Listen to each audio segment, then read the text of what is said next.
So this is our fertilizer here, Duncan. Right. It's just composted farmyard manure, and we spread this on the land every autumn if we can, and if we need to wait, we spread it in the spring. Right.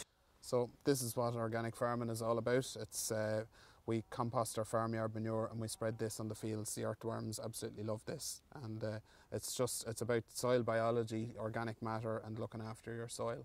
And through that, we can produce food with a low impact on nature. So you don't use any pesticides also, is that right? No, we don't use any pesticides or chemical fertilizers here on the farm.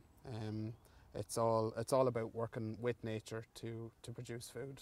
And are you exposed to any diseases or anything like that, or for example weeds? Is that an issue for organic farmers? Yeah, so our animals obviously love to graze on the different herbs and weeds that grow in the pasture. So they all have a role to play actually in maintaining animal health as well. Like our animals love to graze on dandelions and docks, and they'd often be grazing out of the ditches as well. So picking up different leaves. And that would be in nature. They would have evolved that way. Absolutely. They decide what they want to eat themselves. We're not introducing them to a monoculture of just one type of grass. I suppose it's kind of like myself or yourself. You'd love to eat shepherd's pie, but you don't want to eat it every day of the week for every week of the year. So is clover important for you? Yeah, absolutely. Clover has a huge role to play in being able to produce grass for the beef herd. So we'll go on and have a look at them now and see where they're grazing. Cattle down here, they are? They are, yeah. How many cows have you got here? We've about 20 cows here, Duncan, and everything that follows on from them then to finished beef. So so you're suckers basically. Yeah, exactly. Yeah, it's a beef enterprise we run here on the farm. And do you then kind of produce and process this for the customer? We do. We process some of our beef ourselves here on the farm, and we sell it direct to the customers. So here's some of our cows and calves at the minute, Duncan, grazing away.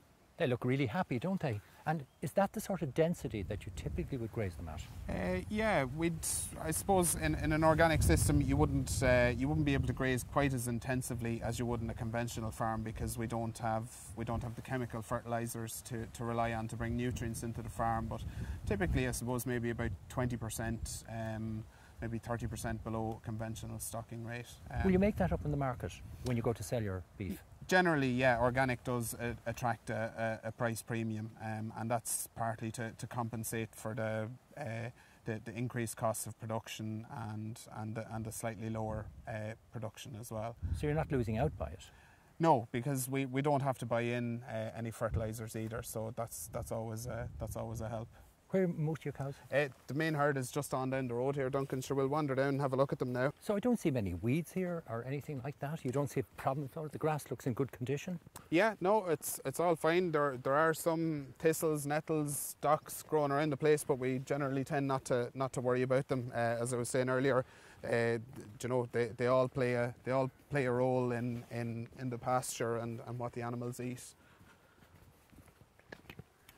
But the grass seems to be really good condition here too. You've got lots of good grass here. Oh yeah, it's been an amazing year for grass, and you can see the clover in the pasture there. It's thriving as well.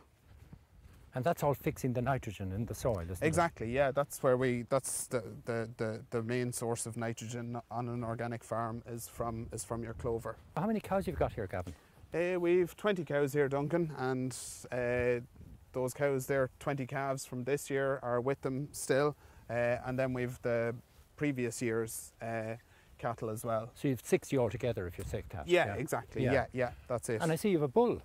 Yeah, this is our Hereford bull, Sid. So lovely.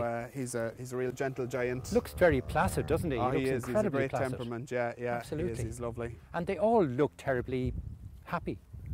Yeah, well fed. Yeah, absolutely. Yeah, well, they've any amount of grass, especially in a year like this when growth has been so good. We're getting to keep them out, you know, hopefully a little bit longer than we normally would because of the good growth. So, as an organic farmer with about 110 acres, can you make a living?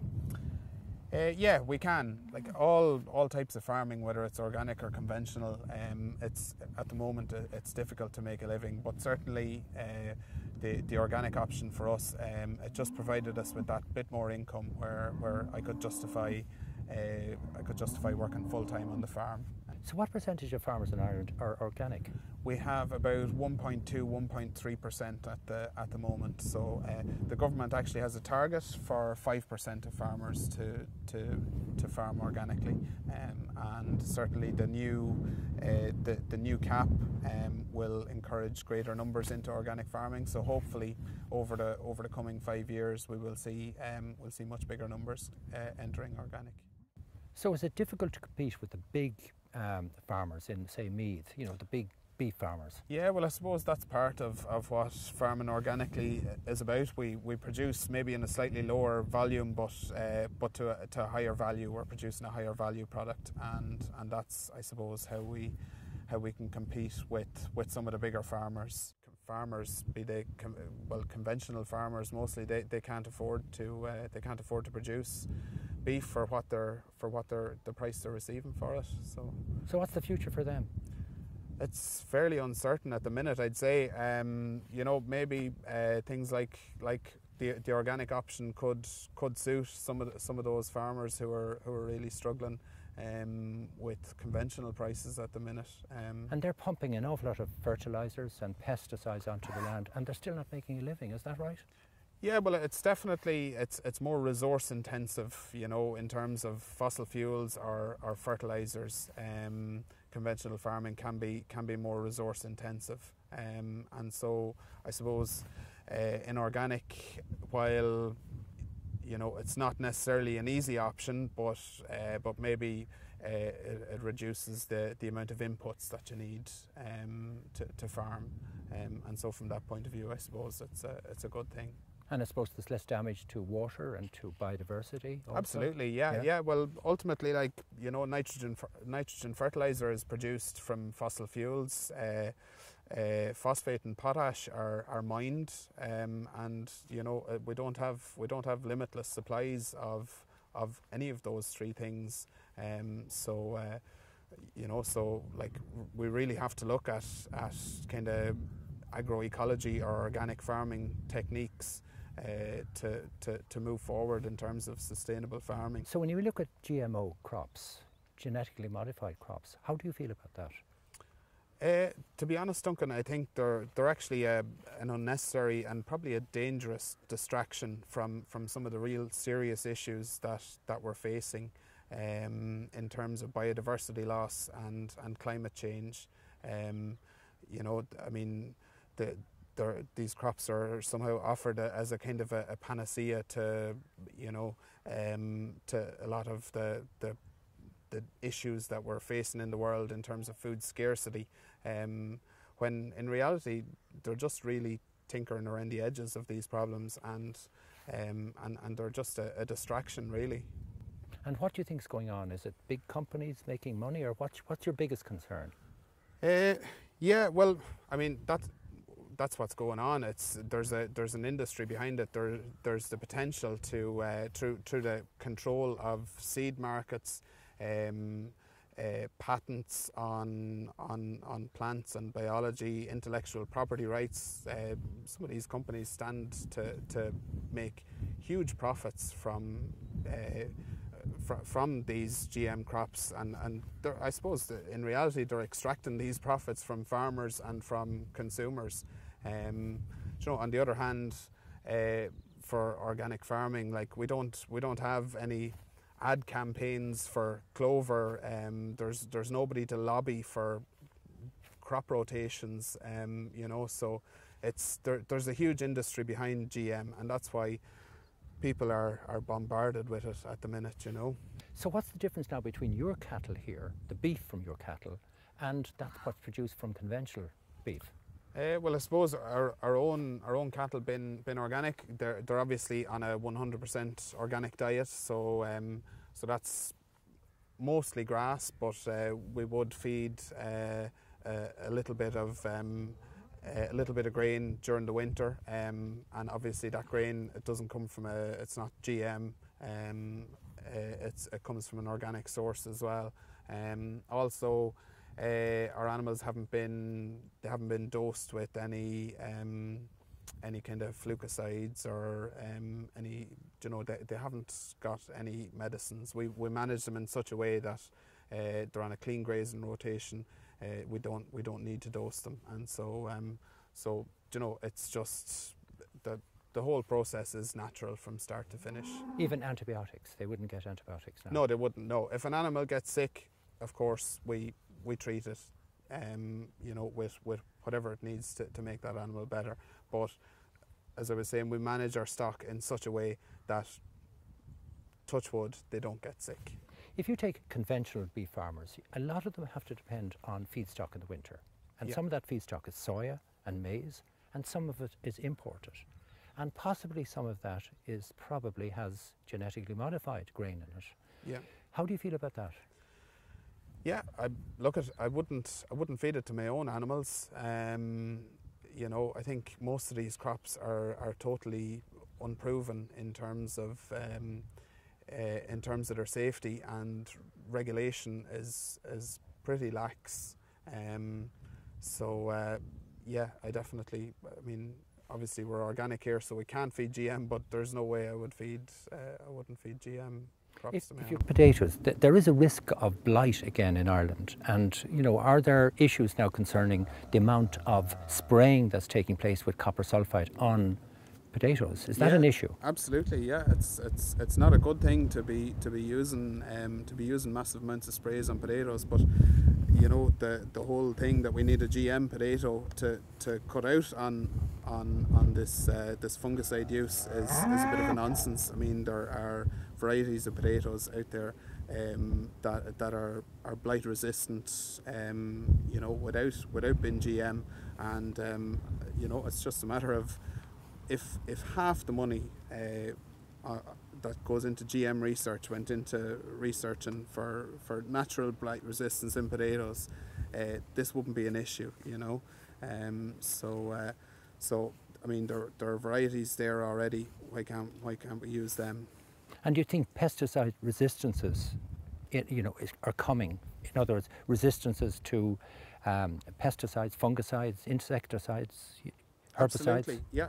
Is that an issue that's coming more and more a problem? That is a huge issue, and GM just compounds this. You know, as you see with the emergence of super weeds, which are resistant to glyphosate or Roundup. You know, because it's been used so widely in GM crops, and the same with insects that are developing resistance to BT, which is another one of the GM traits. So GM is just a continuation of the pesticide treadmill that industrial agriculture is on. And would we have the same problem with just intensified agriculture anyway? Are there risks of these coming down the track with? Yeah, absolutely. I mean, you know, intensive agriculture is. Let me think. How would I say this? And this is intensive agriculture. That's not GM, say, for example. Yeah, exactly. Yeah. Well, intensive agriculture puts huge strain on natural resources and on land. Anyway, we're talking about depleting soil of organic matter, depleting soil of nutrients. You know, and because of that, depleting soil of organic matter, we're talking about it being more water intensive, and water scarcity is obviously a huge issue coming down the line for global agriculture. So GM really just serves to compound an awful lot of these problems. It allows us to farm in an industrial way, which just allows us to deplete our resources more efficiently. In terms of biodiversity loss, I think with the most recent report from the World Wildlife Fund, where they estimate that there's been a 50% decline in global populations of wildlife, it just seems to be ridiculous to me that we will be looking towards GM for the future of global agriculture, which is basically a technology that allows us to kill things more efficiently, if it's insects or weeds or worms. Where would you see the future? Okay. So where do you see? Okay. So I'm going to go to a big question now. Yeah. Okay. 1 second. Yeah.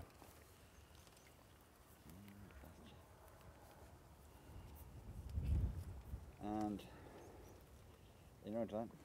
So Gavin, when we look at the world today, we've now quadrupled our population in 100 years. We're facing another 30% population by 2050. We have a massive problem with 2 billion people starving or near to starving. Yeah. How are we going to feed the populations between now and say 2050, where the World Food Organization... How are we going to feed? Okay, yeah.